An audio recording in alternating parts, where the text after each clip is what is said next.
From Pacifica, this is Democracy Now!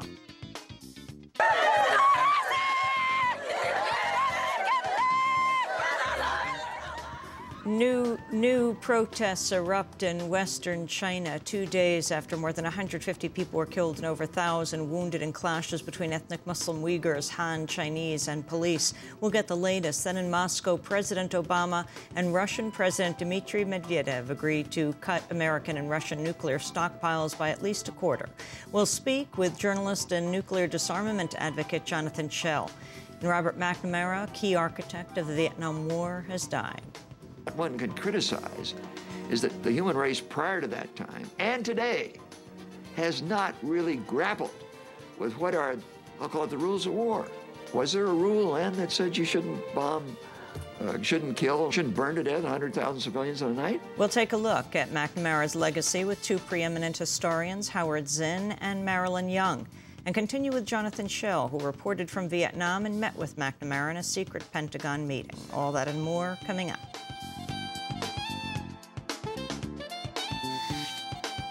Welcome to Democracy Now!, democracynow.org, The War and Peace Report. I'm Amy Goodman.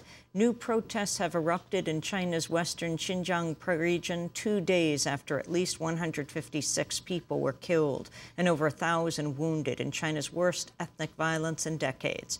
Earlier today, some 200 ethnic Uyghurs took to the streets to protest the mass arrest of more than 1,400 people following Sunday's clashes. The two sides blame each other for the unrest. We'll have more on the clashes in Xinjiang after headlines.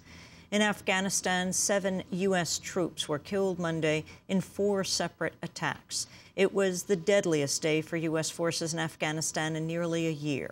Meanwhile, a Taliban militant group is claiming it's captured a U.S. soldier who went missing last week. The militants didn't provide any proof, but the U.S. military has said it thinks the soldier was captured.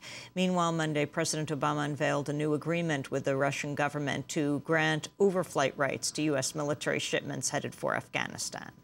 I just want to thank again the Russian government for the agreement for military transit that will save U.S. troops both time and money.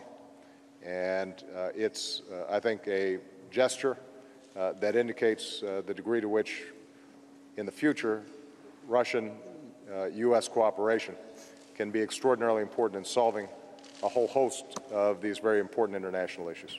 Obama was speaking in Russia, where he met with Russian President Dmitry Medvedev. The two announced a modest cut to American and Russian nuclear stockpiles of at least a quarter and as much as a third.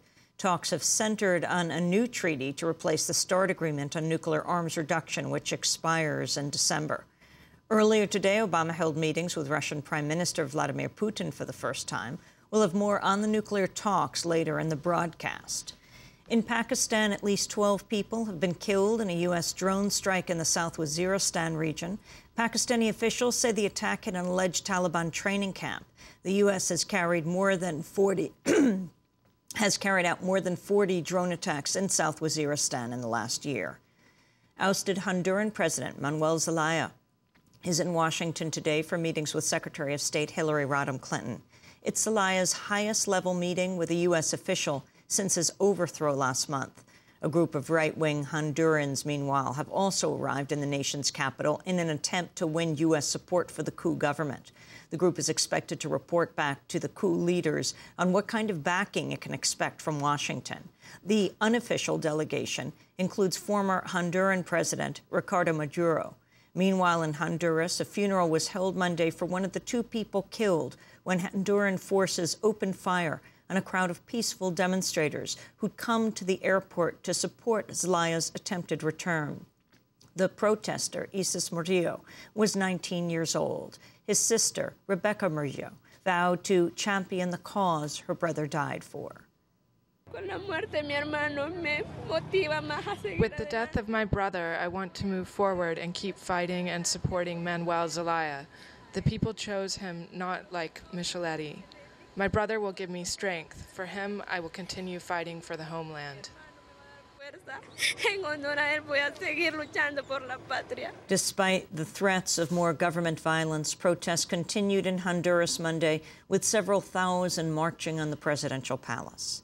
The Obama administration continues to downplay its stated commitment to a government-run public health insurance program.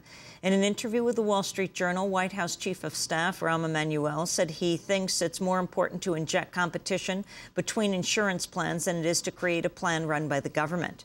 Private insurers have opposed the public plan because they feel its cheaper costs would provide too much competition and potentially put them out of business. Emmanuel's comments echo recent statements from President Obama. At a White House news conference last month, Obama refused to call the public health plan non-negotiable and said he hasn't, quote, drawn lines in the sand.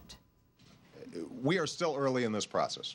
So, we have not drawn lines in the sand other than that reform has to control costs and that it has to provide relief to people who don't have health insurance or are underinsured. Those are the broad parameters that we've discussed.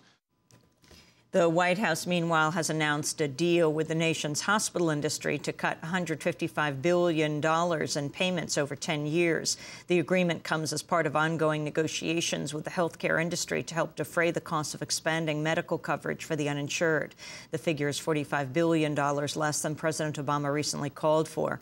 In a weekly address last month, Obama said his aides had identified $200 billion in hospital reductions over 10 years.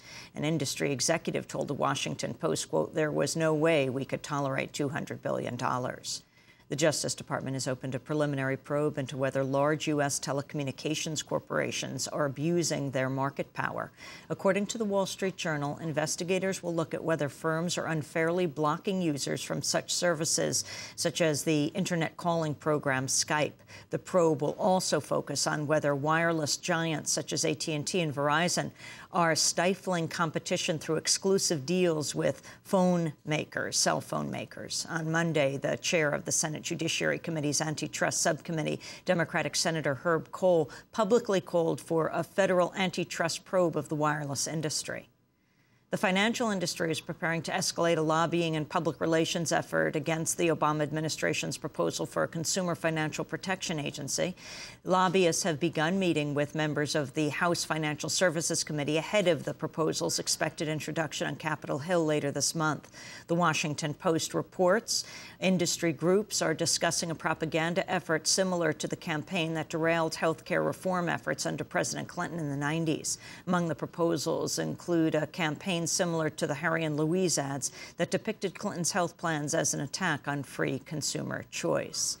In environmental news, a new study is calling for targeting emission cuts at wealthy people, since the wealthy account for the most pollution of greenhouse gases. In a study published in Proceedings of the National Academy of Sciences, the authors write that emission cuts should be higher not just for wealthier nations, but for wealthier people, no matter where they live.